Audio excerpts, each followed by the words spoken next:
They called her the sea cow, but she was more like a whisper beneath the waves, a gentle giant, a slow swimmer, a creature born into cold, foggy oceans, and gone within decades of discovery. She was Hydrodamalis gigas, the Steller's sea cow, once gliding along the shores of the Commander Islands near Siberia. We never gave her a chance, but tonight we give her a story. The year was 1741. An expedition led by Vitus Bering was stranded off the coast of what we now call Russia's Komandorsky Islands. The men were starving, the wind was cruel, and the sea cold as a grave.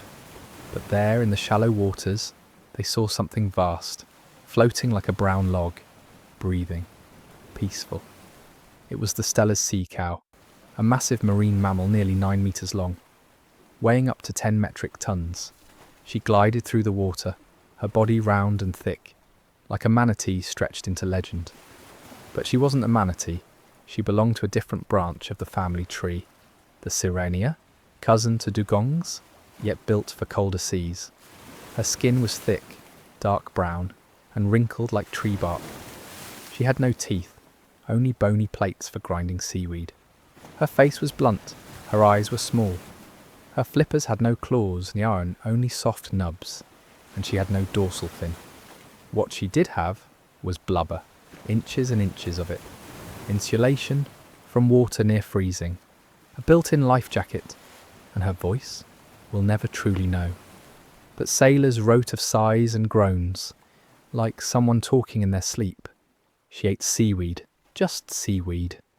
Hours and hours drifting just offshore, munching on kelp like underwater cattle. She moved slowly. She rarely dove deep. She stayed near the surface, grazing, nursing her calves, floating with her kind. Sea cows lived in groups, herds of perhaps a dozen or more. They were social, gentle, curious. If one was harpooned, others would not flee. They circled, they mourned. They did not know fear of humans, not yet. The sea cow was discovered in 1741 by Georg Wilhelm Steller, the expedition's naturalist.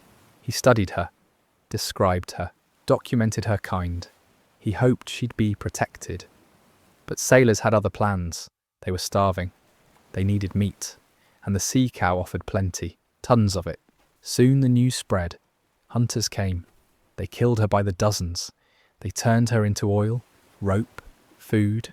By 1768, only 27 years after discovery, the last known Steller's sea cow was killed. One of the fastest large animal extinctions in human history.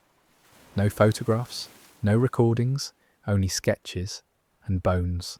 Fossils tell us she once lived as far south as Japan and California. But by the 1700s, her world had shrunk to a cold, lonely corner of the Pacific. Today, she's a cautionary tale, a symbol of what happens when discovery comes without care, when wonder becomes resource. But also, she's a ghost, a peaceful one. And tonight, she floats again, not in water, but in memory. So if you ever stand at the edge of the ocean, and the waves feel a little softer, and the air smells like salt and seaweed, maybe you'll remember her. The one who did no harm, the one who simply grazed and glided and gave. Sleep well, sea cow. The water's warm now, and the world still listens. Good night.